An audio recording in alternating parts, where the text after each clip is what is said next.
Bien-aimés dans le Seigneur, bonjour. Nous voici aux prises avec la deuxième activité de l'année 2026, la 367e des publications, qui a pour thème le baptême de Jésus-Christ. Thème important et capital que je vous invite à suivre pour savoir ce qu'il en est exactement. Les textes du livre du prophète Ésaïe, chapitre 42, versets 1 à 7, et de l'évangile de Jésus-Christ, selon Matthieu, chapitre 3, versets 13 à 17, nous permettront d'être avec vous dans ce thème et de vous permettre de savoir ce que ce thème nous réserve dans le puissant nom de Jésus-Christ. Et je vous invite à cet effet à louer l'Éternel, à le magnifier et à lui rendre gloire à chaque instant. Bien-aimé, de l'explication de ce thème, je voudrais te dire qu'avant, pendant et après le baptême, beaucoup de choses se passent. Dans le cadre de l'alliance entre Dieu, Créateur et Rédempteur, et l'homme, la vie humaine est une succession d'appels et de réponses. Vous savez pourquoi? Parce que Dieu appelle toujours par son amour, car nous étions fils de colère. Éphésiens chapitre 2, verset 3. Nous étions tous privés de la gloire de Dieu à cause de nos péchés. Romains chapitre 3, verset 23. Et à chaque réponse positive de la créature, Dieu continue à prononcer notre nom jusqu'au jour où nous recevrons le nom nouveau en entrant dans la gloire éternelle selon qu'il est écrit dans Jean chapitre 3 verset 16. Car Dieu a tant aimé le monde qu'il a donné son Fils unique afin que quiconque croit en lui ne périsse point, mais qu'il ait la vie éternelle. Bien-aimé, pour que cette vie éternelle puisse être une réalité, il faut d'abord le baptême de Jésus-Christ. C'est en cela qu'il est indispensable, parce que Emmanuel, Dieu parmi nous, doit accomplir le verset 4 et 5 du chapitre 53 dans le livre du prophète Ésaïe, libellé en ces termes. Ce sont nos souffrances qu'il a portées. C'est de nos douleurs qu'il s'est chargé et nous l'avons considéré comme puni, frappé de Dieu et humilié. Mais il était blessé pour nos péchés, brisé pour nos iniquités. Le châtiment qui nous donne la paix est tombé sur lui. Et c'est par ses meurtrissures que nous sommes guéris. Nous pouvons aussi voir Matthieu chapitre 8 verset 17. Bien-aimé, c'est pour accomplir cette volonté de Dieu que Jésus est venu voir Jean-Baptiste pour son baptême. Voilà la raison. En effet, c'est par ce baptême que Jésus a été rendu coupable de nos péchés afin d'être l'agneau à sacrifier pour nos péchés et mettre fin à la condamnation selon laquelle le salaire du péché, c'est la mort. Romains chapitre 6, verset 23. Nous étions tous destinés à la mort à cause de nos péchés, mais il faut que quelqu'un vienne. Celui que Dieu a envoyé, Dieu lui-même est descendu en personne pour venir habiter parmi nous. Et son fils premier-né, Jésus, doit mourir à notre place. Jean-Baptiste a été le représentant du peuple pour lui transmettre le péché du monde comme le faisaient les responsables de la communauté qui posaient leurs mains sur la tête de l'animal pour lui transmettre les péchés du peuple devant l'Éternel. Lévitique chapitre 4, verset 5. C'était là l'ombre des choses à venir. La réalité même est ici. C'est pour cette raison que Jésus disait de Jean-Baptiste ceci, car je vous dis, parmi ceux qui sont nés de femmes, il n'y a aucun prophète plus grand que Jean le Baptiseur. Luc chapitre 7, verset 28, Matthieu chapitre 11, verset 11. Ce qui prouve davantage la transmission du péché du monde à Christ est ce que Jean dit encore de lui le lendemain de son baptême.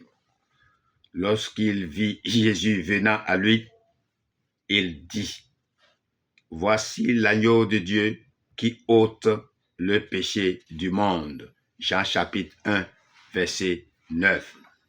En somme, bien-aimés, le baptême de Jésus-Christ marque le début du processus de la rédemption des hommes en ce qu'il a permis de transmettre le péché du monde à Jésus-Christ dans le but de le clouer à la croix par sa mort et de nous libérer en nous donnant la rédemption pour toujours par sa résurrection.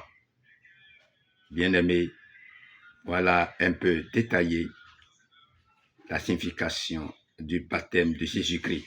Et les textes, maintenant, les commentaires des textes pour que tu puisses en savoir davantage. Et déjà dans Ésaïe chapitre 42, versets 1 à 7, Dieu se fait révéler progressivement ici. Cette révélation évoluera de façon merveilleuse. À cet effet, le chapitre 42 débute par la présentation d'une personne. Voici mon serviteur. Il est tellement question du Seigneur Jésus dans Ésaïe que ce livre a été appelé quelquefois l'évangile de l'Ancien Testament. Déjà, nous avons rencontré des versets annonçant sa naissance, puis sa manifestation en Galilée, chapitre 7, verset 14, chapitre 9, verset 1, 2 et 6. Nous sommes à présent transportés au bord du Jourdain. La voix puissante de Jean, le baptiseur, a retenti dans le désert, chapitre 40, verset 3 à 5. Alors paraît le parfait serviteur.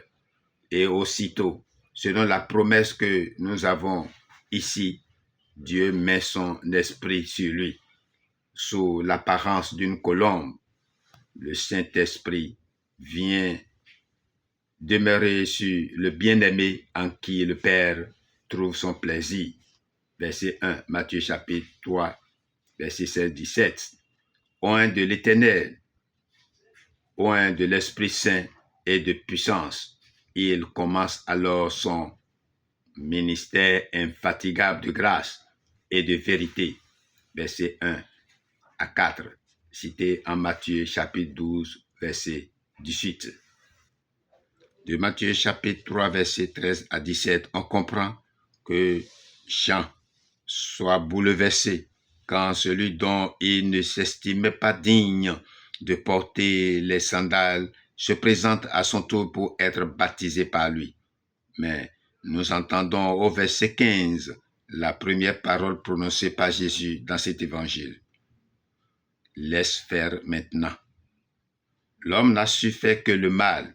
Il convient dorénavant de laisser Dieu agir en Christ et accomplir toute justice. Romains chapitre 10, verset 3, verset 1 à 11. Alors il le laissa faire, est-il dit de Jean, bien que ce soit lui qui baptise. N'avons-nous pas toujours intérêt, nous aussi, à laisser faire le Seigneur?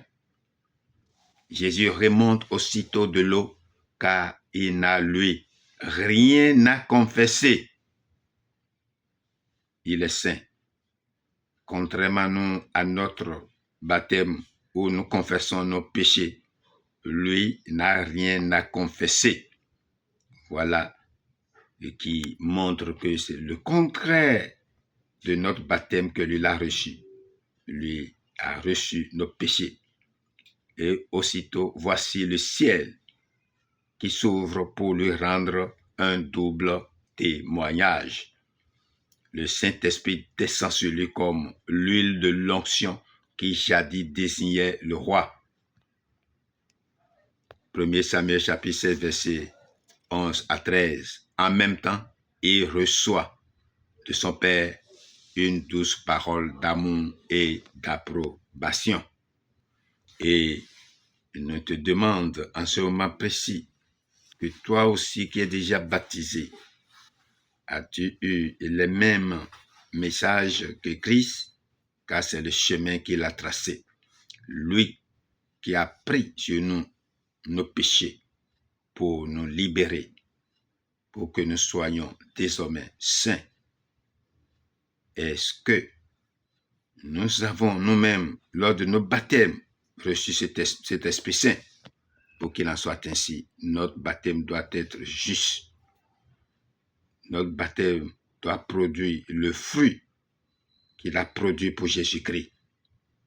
Nous devons être pétris de l'Esprit Saint et agir conformément à la volonté de Dieu.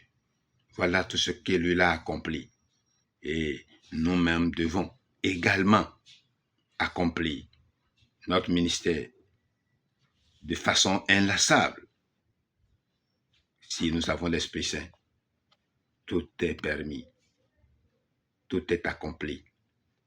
Prions Dieu pour que il restaure notre âme et nous donne l'Esprit Saint abondamment pour accomplir notre mission comme Jésus-Christ ici-bas.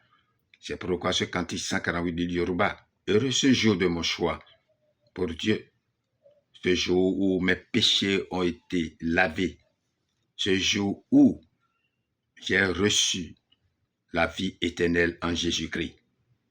Il n'y a rien de plus beau que ça. Si tu es un homme sur terre qui n'a pas encore connu ce chemin, à toi de venir à Christ et de venir vivre, de venir avec nous sur ce chemin du salut pour ton bonheur durant toute l'éternité. Dans le nom de Jésus-Christ. Amen. Voilà, je vous remercie très sincèrement pour l'attention, pour l'utilisation que vous faites de cette activité dans le Seigneur. Vous êtes tout simplement bénis et c'est à vous la vie éternelle. Vous ne mourrez jamais. Alléluia. À bientôt pour d'autres activités dans le Seigneur. Votre bien-aimé, le Seigneur apôtre Ngbo Denakpo Ignace des Églises des Chrétiens Séraphins. Je vous remercie et à bientôt.